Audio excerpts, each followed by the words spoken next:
Estamos de volta com a discussão, hoje falando sobre os direitos das minorias, né? Um nome que precisa ser mudado aí, inclusive, para atender melhor, né? Para representar melhor esses grupos.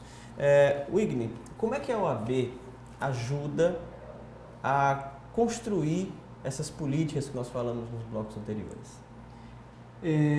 A OAB, na verdade, ela, dentro da sua história, né, ela sempre foi conhecida como a Casa dos Direitos Humanos, né? E como assim sendo conhecida, ela carrega, né, na sua gênese, na sua essência, esse olhar voltado, de fato, né, para esses grupos e para qualquer violação realmente de direitos que esteja aí.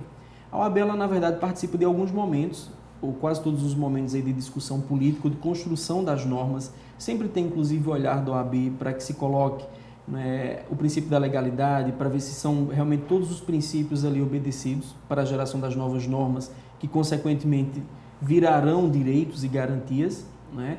E depois na ponta mesmo, quando aqui nas subseções nós temos as comissões muito específicas, né? No meu caso, a Comissão de Direitos Humanos, ela lida diretamente com todo esse campo de violação de direitos e, consequentemente, o nosso público de atuação são as ditas minorias, né? E para nós chegam os casos a partir de denúncias que são formuladas ou de notícias ou casos que a própria mídia, os meios de comunicação sociais acabam divulgando, e a partir daí nós abrimos as diligências e vamos acompanhar de perto.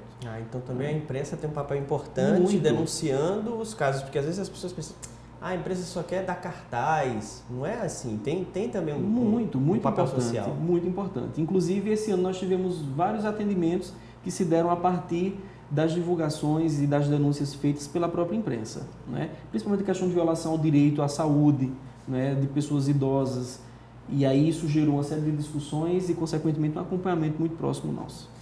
Vou colocar aqui uns termos que a gente ouve ultimamente por aí, porque junto com a palavra empoderamento, parece que tem uma onda contrária vindo. Então, eu já ouvi muito essa questão e eu queria colocar para vocês. Quando a gente coloca assim, por exemplo, orgulho branco, orgulho hétero, orgulho de ser macho, né? Parece que tudo isso vem num movimento contra, ou eu quero ter esse mesmo comportamento que vocês. O que vocês têm a dizer sobre isso? Isso é válido? Isso não é válido? Por quê? Normalmente, quem está... Existe até aquele dito, né, em relação a futebol, o time que está ganhando não se mexe. Então, se você está numa situação de privilégio, então você não vai ter de que reclamar, né? Então, essa expressão orgulho hétero, né, de orgulho de ser macho, né, ela se não é recorrente de ser ouvida como reclamação, né, diferente de outros orgulhos, né, o orgulho de ser mulher, orgulho gay, né? Então, assim, é a afirmação da identidade desse sujeito que foram negados historicamente.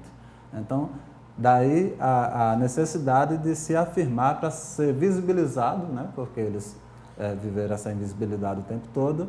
E hoje essa autoafirmação, e aí a gente não vai ver essa necessidade do orgulho hétero, por exemplo. Porque ele já está em situação de não há com que se envergonhar, e sim se orgulhar. Isso mesmo. Eu acho que o grande problema está exatamente no sentido, né, que se utiliza. Porque, inclusive, em muitos momentos ele vem, né, a chamada orgulho branco, orgulho hétero, orgulho macho, exatamente em contraponto, ou muitas vezes na tentativa de afrontar o próprio avanço do movimento LGBT. Né? Não é simplesmente pelo desejo de se mostrar hétero, né? Porque realmente não há a razão da afirmativa, porque isso historicamente já foi garantido. Né? Mas aí muitas vezes vem também como uma forma de embate a esse avanço ou essa busca de respeito pelo próprio movimento. Né? O movimento negro, o movimento LGBT, o movimento de mulheres. A gente... inclusive tem relatos de pessoas que não chegam nem a esse ponto de serem afrontadas. Porque grupos ainda que precisam de muita luta, por exemplo, os índios, população carcerária, que muitas vezes não tem condições de se ressocializar. E aí a situação piora mesmo, né, para essas pessoas. Aí que se precisa de apoio das pessoas, da sociedade. Como é que isso pode acontecer para esses grupos que quase ninguém vê ou que quase ninguém dá atenção? Então, indígena. Na Paraíba nós temos os potiguaras e os tabajaras, né? Então são 35 aldeias indígenas e que muitos da Paraíba desconhecem, né? Que nós temos índio na Paraíba. E existe também no senso comum a crença de que não existe, e aí quando você se encontra com o índio, chega numa aldeia e você pergunta, cadê os índios? Porque aí essas pessoas estão se reportando a uma ideia de um índio de 500 anos atrás, né? E não é isso, índio é índio hoje no contexto Brasil, Paraíba de hoje. Já índio não pode usar nem roupa de gente, eu já ouvi essa expressão. Eles têm televisão, tem carro, tem moto, sim, tem, né? São cidadãos e são índios. São índios e eles têm direito a uma política específica enquanto povo indígena. Isso é garantido por lei e eles sabem disso, né? E eles fazem os movimentos deles também. Existe o movimento dos caciques, né? A organização dos caciques que se encontra periodicamente, que senta com a nossa secretaria, por exemplo, e com outras secretarias. A secretaria abraça essas causas. A secretaria abraça, né? Abraça. Agora, como eu disse, institucionalmente, existe uma cultura institucional que o Estado de não reconhecimento desses sujeitos, dessas populações, né? Então, é recente que isso é falado, que essas populações são sujeitos de direito. Então, é recente também que o Estado tem olhado para dentro da sua estrutura e de absorver essas demandas. Então, quando você fala de uma cultura de século, isso não muda com a gestão de 4 anos de governo, não muda com 8, né? É preciso mais tempo, é preciso acelerar, mas é preciso também ter essa compreensão histórica, a famosa paciência histórica que diz Paulo Freire, por mais que seja incômodo ter que ter essa paciência, né? Os sujeitos, eles querem pressa e tem razão de ter pressa, mas a máquina anda em outro ritmo. É verdade. Inclusive, eu queria até perguntar para você a questão. A sociedade civil devia se envolver com esses grupos que ainda precisam de visibilidade, porque se não tem ninguém para lutar por eles, e eles também não têm condições de lutar, eu acho que é dever das pessoas também se engajar em se preocupar não só com, por exemplo, os héteros precisam apoiar os gays, a sociedade civilizada, entre aspas, precisa apoiar os índios. E aí, às vezes tem esse embate, né? Um homem não pode integrar um movimento feminista, por exemplo. Tem que ter essa participação.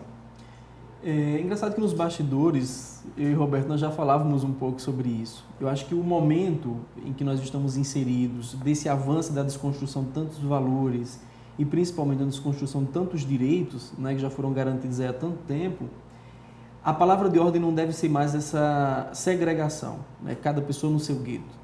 Mas eu acho que todas as pessoas que podem ter a possibilidade de somar com o movimento ou de unir forças realmente na luta para a garantia de direitos, isso deve ser plausível e bem-vindo, né? Quando você fala da questão dos índios, nós temos aí a questão dos quilombolas, acho que o grande problema que nós temos é a questão da visibilidade, né?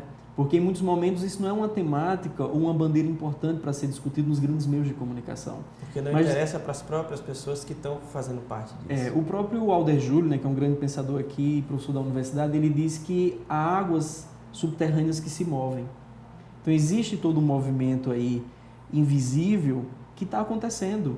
E por isso que muitos direitos ainda estão sendo garantidos, porque tem muita gente que mesmo silenciosamente se mobiliza e se une realmente para fazer esses direitos valerem, né? Pegar esses movimentos pela mão e puxar em também. todos os níveis e aspectos, né? Nós temos a igreja, por exemplo, que por mais polêmica que seja em muitas situações, em muitos momentos da vida, que se compromete inclusive, né? Na questão indígena nós temos o CIMI, que é o Conselho Indigenista Missionário, né? Que são pessoas muito comprometidas com a causa indígena, que fazem mapeamento, que estão na linha de frente de luta, que batalham contra aí o genocídio, né? Enfim, as mortes absurdas que acontecem dentro desses segmentos, né? E que estão lutando, inclusive, contra um discurso que diariamente avança, que nos faz acreditar de que índio é aproveitador, de que índio realmente usa a terra para poder fazer aquilo que não deve, né? De que os quilombolas estão lá muito bem, obrigado.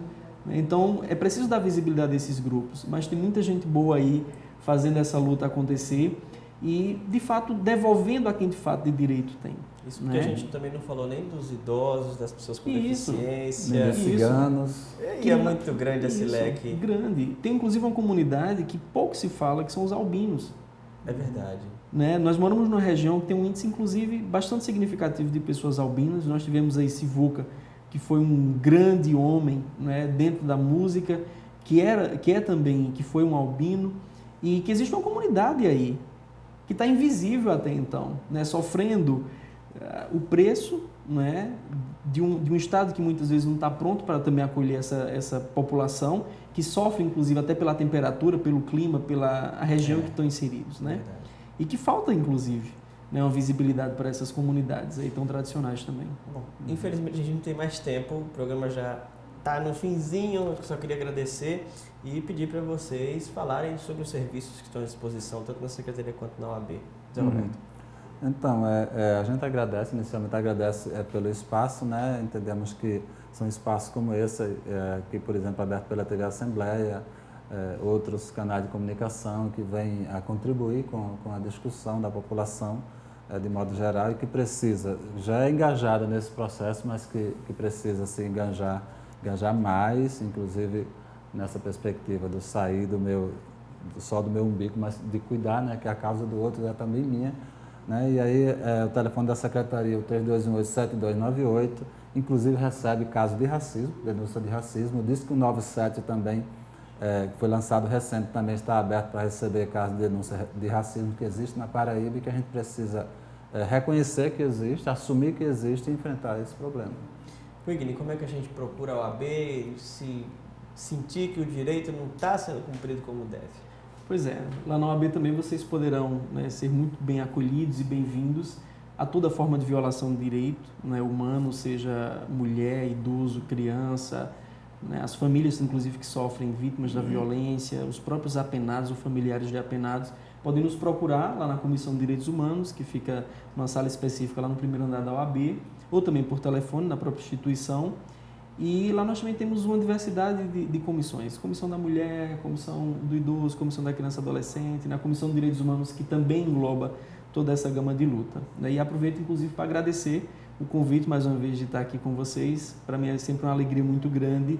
Sei do papel, né, que esse programa tem de poder trazer aí para o centro da discussão, o centro da roda, temas que são de muita relevância, né, e dizer que para mim é muito caro estar aqui discutindo aí o direito das chamadas minorias, né? Principalmente porque são elas que estão na linha de frente. É verdade. Né? Se a gente junta várias minorias aí, dá um grupão. Não é minoria. É verdade. Obrigado mais uma vez. A discussão terminou aqui, mas ela pode continuar aí do outro lado da telinha. Leve esses argumentos para a sua escola, para a faculdade, para o trabalho, nas rodas de conversa e continue se informando sempre com qualidade, para você poder ter uma boa opinião formada sobre esse ou qualquer outro assunto.